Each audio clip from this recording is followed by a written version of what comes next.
Good morning. Welcome to today's Coffee with Therapist. I'm trying to kind of MacGyver. I don't have a tripod today, so I'm MacGyvering this, if you can tell.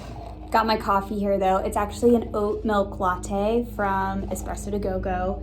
They do such a good job of their espresso to oat milk ratio.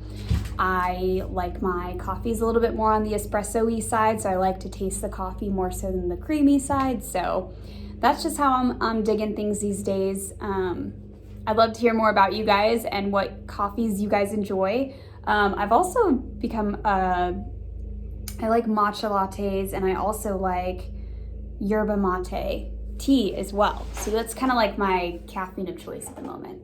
But let's dig into things, because today is not just about coffee. Today is about exploring the idea of time not healing all wounds. I know that was kind of I don't know about you, but I heard that saying growing up a lot, like this idea that hey, if something bad happens to you, just wait it out and you'll be fine.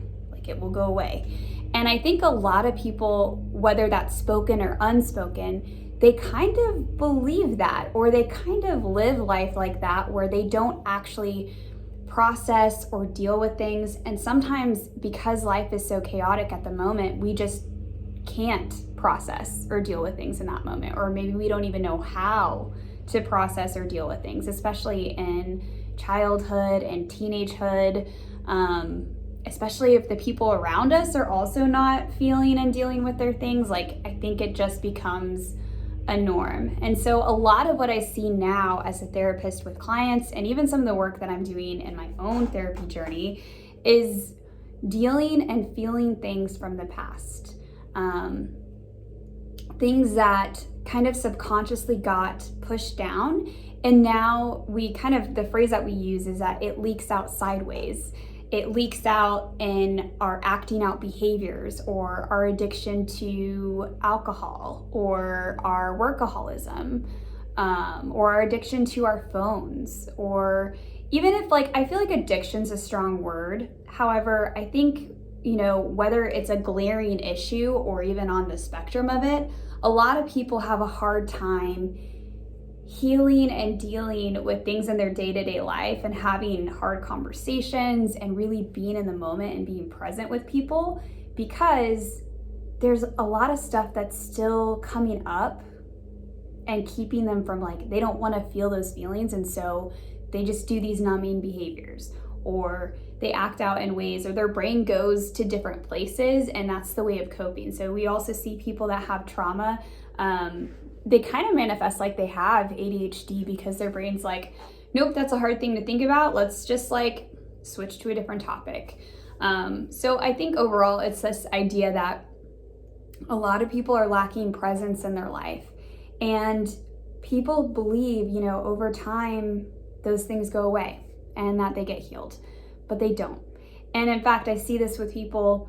I'm working with people currently in their 50s and 60s that there's stuff that's unresolved from when they were very, very little, and ideas that are still painting the way that they live their lives, the way that they see themselves, things that kids said about them that are still insecurities that, when they really think about it, again, a lot of us, what happens is we get really good over time at just believing that we don't have that insecurity anymore. We tell ourselves over time, we're no, I don't care about that anymore. But then in our behaviors and in our actions and in the things that trigger our anxiety, at the end of the day, we really do still care about that thing. And usually it's about something deeper. When we're annoyed or anxious or really bothered by something, that's a good indicator that something in us might be triggered. And again, a lot of people don't want to go there. It's hard. It's hard to feel and deal with what comes up. And I don't think, for any of us, I don't think we're going to deal and feel all of the things that come up in our lives, but I think it's those really big areas where we're where am I struggling to be present the most?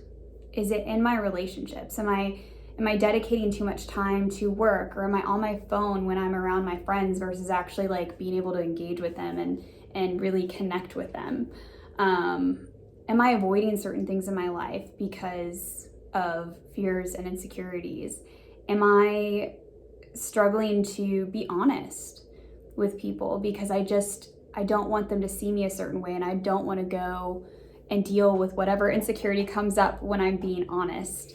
At the end of the day, we do have to process these things. We do have to rewrite these stories. They don't just heal themselves. I wish they would. I understand that notion. Like, I get that in our brains are like, it would be great if we got really good at not having to, if time did the work for us, I guess, but it doesn't do the work for us. Again, people get better about telling themselves that they're okay, or I guess rather lying to themselves. They get better about not feeling things. They get better at numbing. But what they don't do is, it's not that they're actually dealing with that thing or that they've healed from that thing and they are as if that thing had never occurred. I even was talking to someone this weekend, and I'm like trying to de-identify this enough so it's like not a thing, but they were telling me about something in childhood that is still impacting them, but you better believe like they probably they haven't really talked about that with other people. And they haven't really fully dealt with it yet, and it still impacts what they're doing now. I see it in my own life. Like, there are things that even in my own therapy work I've done in the past, I'm like, I've dealt with that chapter. I am over that thing. I am good, until it shows up in my relationships, until it becomes a thing that I see and I'm like, oh, that's why I feel so anxious about this thing, or that's why I'm trying to control this thing in my life. That's another way anxiety can show up, is like, where are the areas we're trying to like control, that we have like rigid boundaries or expectations. That could be another sign that we have, again, some sort of something there that we have not dealt with. Yes. So I guess to wrap this up and to not make this too long, time does not heal all wounds. We get better at telling ourselves that we're healed from them. We get better at avoidance. We get better at not feeling things and numbing. We get better at trying to control things so that we don't have to feel our feelings. That's how it shows up with anxiety. So it's not that we've healed these wounds. It's just that we've kind of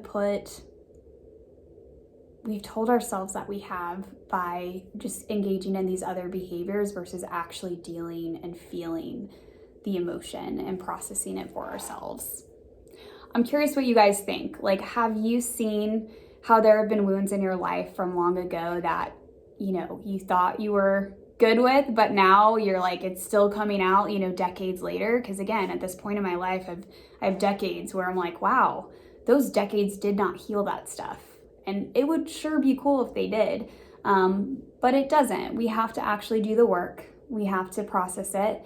And even then, it's also sometimes coming to this place of grace and understanding with ourselves as humans that like, we may never fully figure all that stuff out.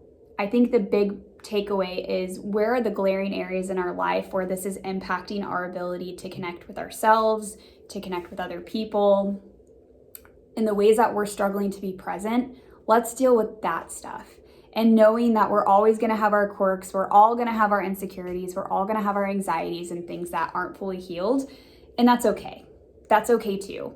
But let's acknowledge it. Let's be honest about it. Let's not pretend like time heals all wounds and that we're humans that, never had to, like, we don't have to deal with that stuff. It's fine. Time is fine. We don't have to talk about it, because the truth is, what we don't talk out and we don't process, we usually end up acting out in different ways, or avoiding, or numbing, or trying to control. Yay, us as humans. We found all these really cool tools for not having to feel our feelings. And in a way, that's kind of a blessing, because sometimes we do need that. Like, when we are in periods of survival in our lives, we need those things. So it's not that I'm trying to demonize numbing and anxiety and controlling behaviors and things like that, because at times it's necessary. But if you're living your life that way, I just want to nudge you in the direction of noticing that there is a different way. And your quality of life and your relationships will be so much better if you actually feel and deal with stuff from the past. So I hope you're having a wonderful day. I hope your coffee or your tea is amazing, and I will check in with you guys next time.